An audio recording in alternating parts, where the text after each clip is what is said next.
is enough said. Happy Taco Tuesday, Heat Nation! Ernest here, back with another Miami Heat Talk video.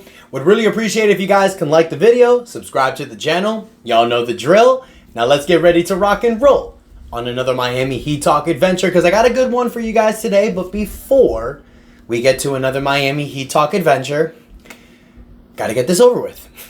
Last night, the Boston Celtics did defeat the Dallas Mavericks. The Boston Celtics are the 2024 NBA champions. Doesn't matter how they did it. I know some people may argue and say it was the easiest road to the NBA Finals in history with all the injuries that the Celtics had. But at the end of the day, you guys, when it comes to winning a championship, it's not only about who has the best team, but it's also about who's the healthiest. So Boston did that. They won the championship. They got their ring. This Jason Tatum and Jaylen Brown era is a success. Excuse me. Big ups to Jaylen Brown. He was pretty much the reason why they lost last year to the Heat. To come back to win the Eastern Conference Finals and the NBA Finals MVP does say a lot to Jaylen Brown, so big ups to them. Congratulations, Boston, but the Miami Heat are coming for you. This rivalry ain't over. Now let's get ready for some Miami Heat Talk adventure. Come on, let's get with it, you guys, because there's a brand new rule in the NBA now. I've mentioned it a few times, but I want to go over it in detail in this video. Brian Windhorst has mentioned it as well. Starting today, NBA teams are now allowed to talk to their own upcoming free agents about contracts. This does not include Jimmy Butler and Bam Adebayo's extension availability. I believe they can talk to them, but they can't actually give an extension. Bam Adebayo and Jimmy Butler are extension eligible starting July 7th. So that's when you'll see a decision probably made. But the Miami Heat do have some few free agents coming up. You have Haywood Highsmith. You also have 4 players that are up for player options as well. You got Caleb Martin, Kevin Love, Josh Richardson, and Thomas Bryant. Now the Miami Heat are going to have to look at a few things this offseason. The first thing is that under the new CBA rule, you want to keep yourself under that second apron line. For the 2025 season, the second apron has gone up to $190 million. Right now, the Miami Heat have 7 players under contract. Jimmy, Bam, Tyler, Terry Rozier, Duncan Robinson, Jaime Jaquez Jr., and Nikola Jovic. They also have Orlando Robinson, whose contract becomes guaranteed June 30th. So they need to make a decision there. Now, you got 7 players. These 7 players are rounding up a salary of $162.8 million. So you're basically $27 million under the second apron line. And you need to fill this roster with 8 more players. Most likely the Heat will fill it up to 14. That's what they usually do for tax considerations. Andy Ellsberg is the best numbers guy in the NBA. But you got a few things to figure out, because you're $162 million right now, but that's only for 7 players. You know, I really feel that Josh Richardson is most likely going to opt in his contract. And when he does that, it's going to take you to $166 million. Josh Richardson's injured, so most likely he won't opt out. He'll just opt in his contract, rehab, come back mid-season, and then he can help us with the playoff push. I think Josh Richardson can provide some great defensive hustle coming back. I don't mind if he opts in the contract. But now you need to make a decision, because there's 2 players that you really want to bring back. Caleb Martin and Haywood Highsmith Jr. Can the Miami Heat realistically bring both of them back? No. Can we bring one of them back? Yes.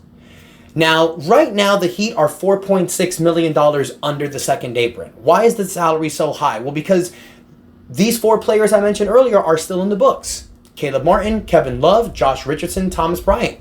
Chances are most of them will opt out of their contract, so that's going to bring your salary lower. You're probably going to get cut to under the first apron line. But then you have your 15th pick, you have your 43rd pick. And these are all numbers that are going to be added into your salary. So to give Caleb Martin a new contract, it's going to be difficult, you guys. We've talked about this before. But Caleb Martin right now, who makes $7.1 million, is due to earn most likely the full mid-level exception. He'll probably get anywhere from $11 to $13 million, maybe even more, from a different team. So the chances of bringing Caleb Martin back are really slim, because if you re-sign Caleb Martin, you are definitely going to go over that second apron. Haywood Highsmith, that's a different situation. Haywood Highsmith is due to get a big raise. We've seen Bobby Marks mention in the past that he's due to get anywhere from a $7 to $10 million a year contract. Because we know what Haywood Highsmith provides. He's a 3-and-D player. He's 6'4", 6'5", with a 7'1" wingspan. He makes 42% from the three-point line. And this is a guy that you can have that can guard one of the most elite players on the other side. Haywood Highsmith is a guy you want to bring back, because he's also a guy that can plug in certain positions when players take games off. We know a lot of players on this team aren't going to play 82 games. Haywood Highsmith is going to be a great filler. So if you ask me, I would be more proponent to bring back Haywood Highsmith, simply because what he does for this team. We also have a Caleb Martin replacement in Jaime Jaquez. Jaime Jaquez is going to have a bigger role next year. Haywood Highsmith can be our defensive presence off the bench, and it works. Now the question is, how much can you give Haywood Highsmith? Because like I said, with Josh Richardson probably opting into his player option, we're going to be around $166 million. That's going to give us $24 million left to stay under the second apron line. I know it's a lot of numbers, you guys. I know it's boring, but this is what we're going to have to go through in the offseason. So right there, you can, in my opinion, you can offer Haywood Highsmith a Caleb Martin-like contract. 3 years, anywhere from $20 to $22 million. I think the Heat are going to offer Haywood Highsmith a contract. It's going to be kind of similar to last year, you guys. Remember what happened with Gabe Vincent and Max Strus. Both were free agents. The Heat didn't even offer Max Strus a contract. They offered Gabe Vincent a contract. They offered him around $8 million a year. He declined that to go to the LA Lakers for about $11 million a year. After the state taxes, though, it was kind of similar, but Gabe Vincent wanted to go home with his family. Can't knock him for that. But it's going to be a little similar this time. The Heat might be able to actually include Caleb Martin in a sign-in trade, so that way we don't lose him for nothing and we can give him top dollar for another team. It's kind of what we did with Max Strus with Cleveland. But we can also offer Haywood Highsmith a similar contract to Gabe Vincent. Hopefully he takes the homeboy discount. He's happy in Miami. He's not going to pay state taxes here in Miami. So if Miami offers him that kind of contract and he's offered 3 years, $30 million elsewhere, he's going to have to make that same decision. But a lot of these players know when they leave the Miami Heat and go to other teams, they're not utilized the same way. So that's going to be a big factor for Haywood Highsmith. So I want to hear from you guys, Heat fans. What do you guys think? Do you think realistically the Miami Heat can bring back either Caleb Martin or Haywood Highsmith? Do you prefer one of either or? Or do you think the Miami Heat are doomed to lose both?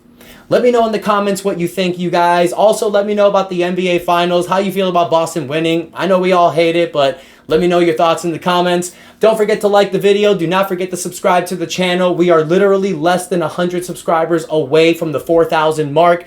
Really appreciate your guys' support. Thank you so much for the love and the continued support. Until next time, your boy Ernest out, and that's enough said. Stay positive, Heat.